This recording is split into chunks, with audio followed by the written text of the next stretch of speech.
The tension in the mansion reached a breaking point on a Thursday afternoon when Min-jae decided the digital distance was no longer enough.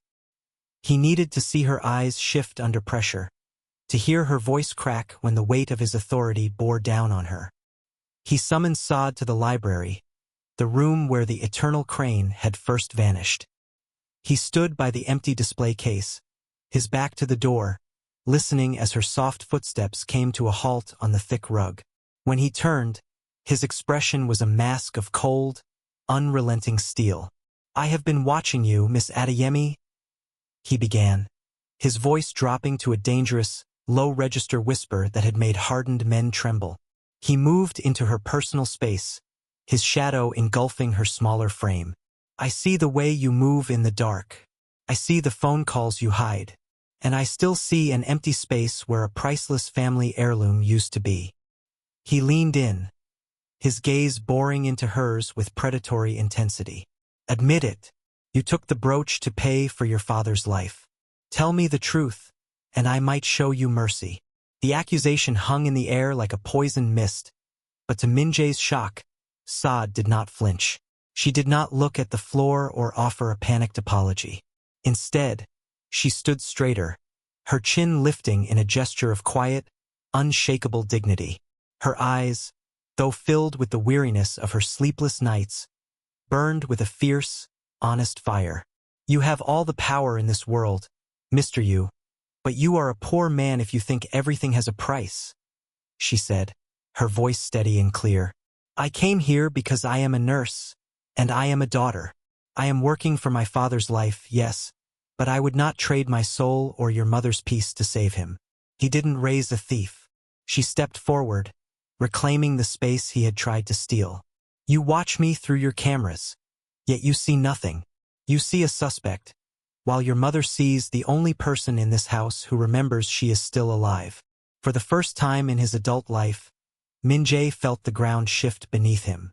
He had built his entire existence on the belief that everyone had an angle, that every act of kindness was a calculated move in a larger game.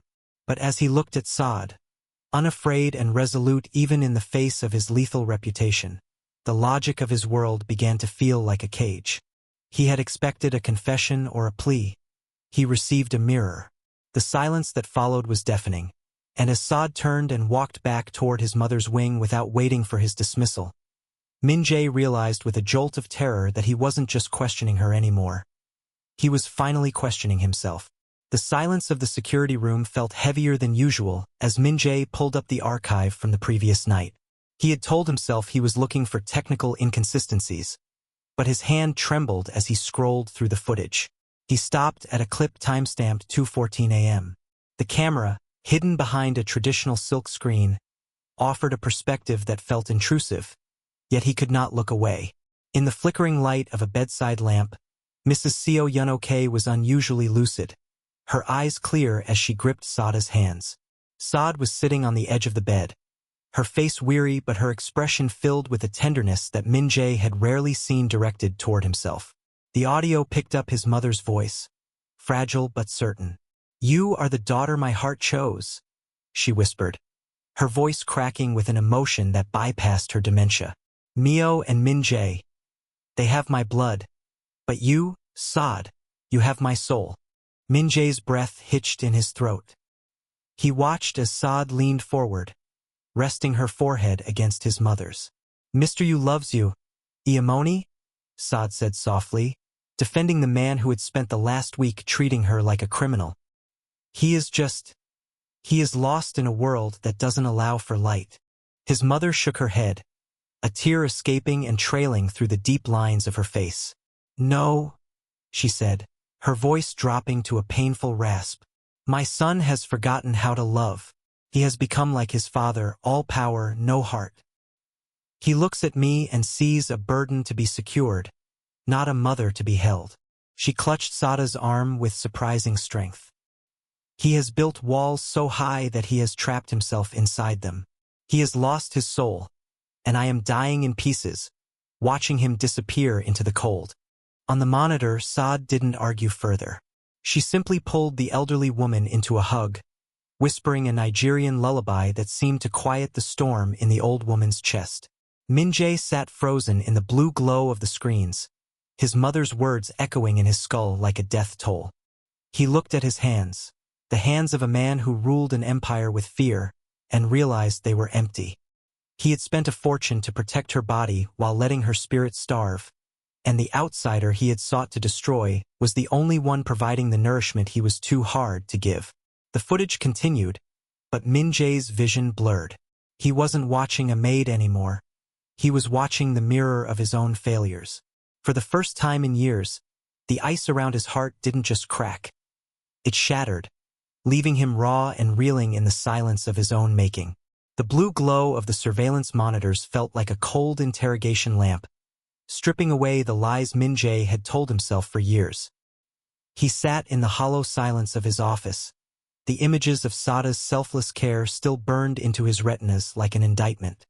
He had built his world on the ironclad law of suspicion, believing that everyone had a price and every kindness was a Trojan horse. But the footage he had just witnessed was an anomaly his logic couldn't solve. Saad hadn't been stealing.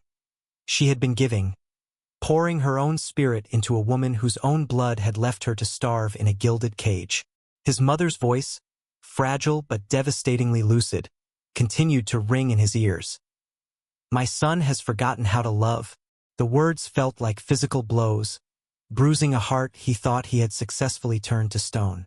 He looked at the high-tech equipment surrounding him, the pinhole cameras, the sensitive microphones, the digital archives of a woman's private grief. He had treated a saint like a criminal and turned his mother's final sanctuary into a panopticon. A sudden, violent wave of self-loathing rose in his chest, and before he could stop himself, Min-jae's composure buckled. He pressed his palms against his eyes, but he couldn't block out the truth. He wasn't the protector of this house. He was its jailer. He had spent 6 years perfecting the mask of a leader, only to realize he had become a monster who spied on a daughter's prayers and a mother's tears. A jagged, broken sob escaped his throat, a sound so foreign to the sterile office that it seemed to startle even the shadows. For the first time since his father's funeral, Min-jae allowed the armor to fall away. He didn't just feel regret. He felt a profound, aching shame that transcended his business and his power. He had searched for a thief and found a mirror that showed him exactly how much of his humanity he had traded for his empire. He sat there for a long time, his shoulders shaking, realizing that the outsider he had sought to destroy was the only one who had truly seen him. As he wiped his eyes and stared at the dark screens, he knew he couldn't go back to the man he was 10 minutes ago. He had to face Saad, not as a boss or a judge, but as a man who had finally remembered what it meant to be a son. The stillness of the mansion was shattered by a low-frequency hum on the encrypted security line. Min-jae's second-in-command appeared in the doorway of the surveillance room, his face an ashen mask of urgency. The Yakuza had been watching the Kim estate, but they hadn't been looking for shipments or ledgers. They had seen the shift in the house's orbit, the way the man who never left his office now lingered in the hallway of the mother's wing, and the way the fierce, clinical light in his eyes softened when he looked at the Nigerian caregiver. "They've identified a vulnerability, sir," the man reported, his voice dropping to a whisper. "They see Miss Adeyemi as your leverage. In their world, anything you value is a weapon they can turn against you. They've intercepted her routine, her midnight visits to the garden to gather herbs for your mother. They're moving tonight." Min-jae's blood ran cold, a familiar chill that usually heralded a strategic move, but this time it felt like a visceral terror. He looked at the monitors, at Saad, who was currently reading a book of poetry to Mrs. Seo, unaware that her presence had become a beacon for his enemies. By allowing himself to feel, he had inadvertently painted a target on the only person who had shown him the truth of his own soul. "Lock down the perimeter," Min-jae commanded, his voice returning to its lethal, gravelly edge. "I want a triple detail on the mother's wing and absolute radio silence. If a shadow moves in that garden, I want it neutralized." But even as he gave the orders, a realization hit him like a physical blow. He had spent years building a fortress to keep the world out, but by bringing Saad into his house, he had brought his world to her doorstep. She was an innocent caught in the crosshairs of a war she didn't understand, a consequence of his own lifestyle and his own belated awakening. Outside, the first signs of the encroaching storm began to manifest. Unmarked vehicles idled blocks away, and the heat signature sensors on the estate walls picked up movement in the dense foliage. The Yakuza were patient, waiting for the moment the weakness stepped into the moonlight. Min-jae stood by the window, his Rolex catching the dull light of the monitors, realizing that his armor was no longer enough. To save Saad, he would have to do more than just protect her. He would have to change the very nature of her existence in his world. He turned away from the glass, moving toward the mother's wing with a desperate, singular purpose. The time for watching was over. The air in the mother's wing was thick with the scent of medicinal herbs and the hum of a danger Saad could not yet see. Min-jae stood in the doorway, his silhouette blocking the light, no longer the untouchable titan but a man stripped of his pride. He requested a private word, leading her to his office where the monitors, now dark and lifeless, stood as silent witnesses to his transgression. "I have been watching you, Saad," he began, the words catching in his throat like broken glass. "Not just through the security detail, but through cameras I hidden in this wing, in the garden, and in your private spaces." Saad recoiled, her face draining of color as the weight of his betrayal settled between them.